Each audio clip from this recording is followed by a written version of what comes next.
A few days ago I went to Osprey House and photographed a local bird life for a couple of hours from about 7 o'clock to 9:30 in the morning. Osprey House is located about 35 to 40 minute drive north of Brisbane. This is Osprey House in the centre here. Now I go to Osprey House in the mornings and in the afternoons, but the best time is in the morning when the sun is behind you, so the birds that are in front of you are not silhouetted. In the afternoon it is a problem because if an osprey is flying towards you, it will be silhouetted, so you've got your work cut out. The way I work to take photos of the osprey is I normally shoot in manual mode, auto ISO with a fixed aperture of f5.6, and I will compensate by using exposure compensation of plus 0.07 or plus 0.1. It doesn't matter that I blow out the sky, but at least the underneath of the osprey will not be too dark, so I will end up with a very nice photo of the osprey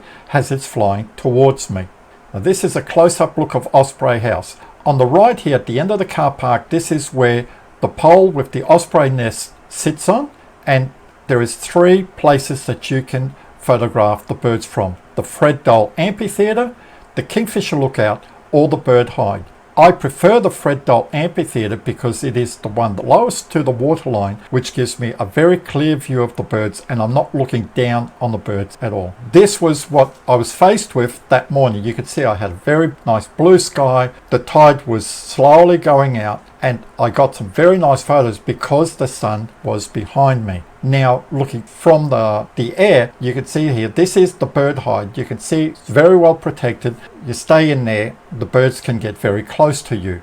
This is Kingfisher Lookout. It's much higher up than the Fred Dole Amphitheatre. I prefer to take photos from the Fred Dole Amphitheatre.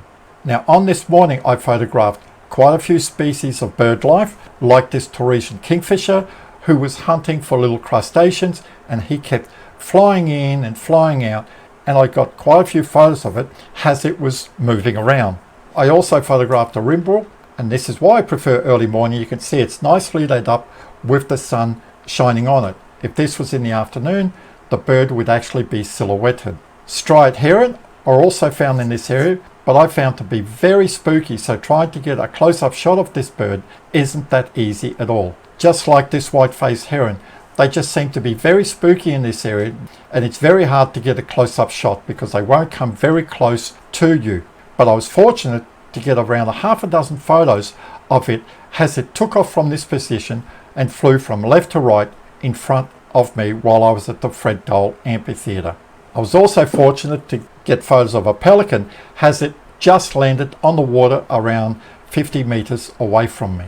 But the highlight of my morning was photographing this little egret and the osprey, of course.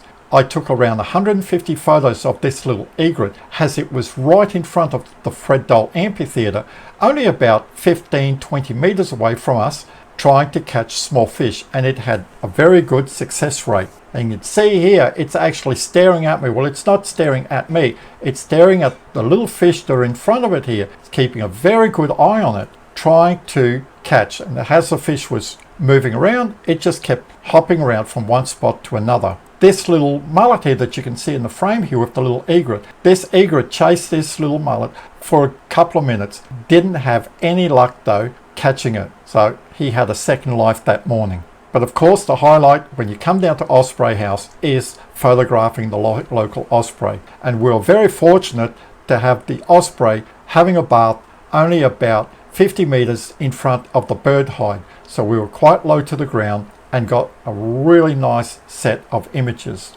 And as I was looking back through the images the next day, one thing I did notice was that while it was having a bath like this, its eyes were open, as you can see here, but then when it would dip its head underwater, it would close the eyes. It would still sort of see through it, but it would protect its eye, and it would just dip its head underwater. And it did this numerous times, which you will see in the slideshow. Then when it was finished having a bath, it took off away from us, and we were able to get some really nice photos. And around 45 minutes after it had a bath, the osprey swooped down trying to catch a fish, but it would have been a good 150 meters away from me. Couldn't really crop, but it was just nice seeing for myself an osprey trying to catch fish. It had 2 goes on it and missed both times, but it was just beautiful watching this. Now here is a slideshow of the birds that I took multiple photos of to show you how quick the action can happen. And this is the white-faced heron taking off and then coming back on our right here and landing beside us. This is the osprey having a bath. I took over 100 odd photos of it like this.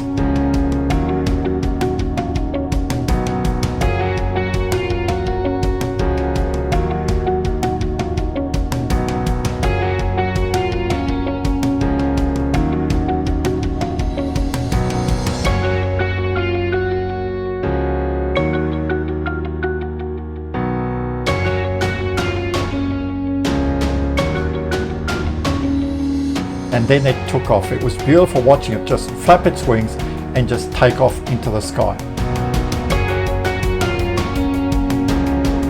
And this was it trying to catch the fish twice and missing.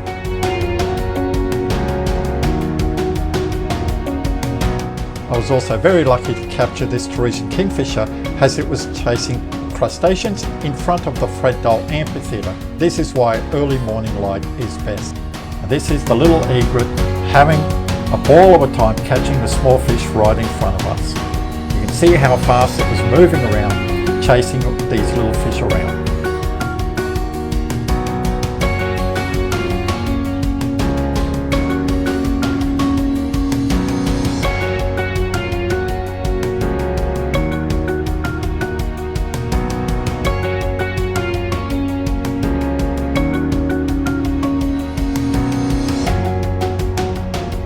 So thanks for watching. If you enjoyed this video, give me a thumbs up, stay safe, enjoy your wildlife photography, and I'll see you next time.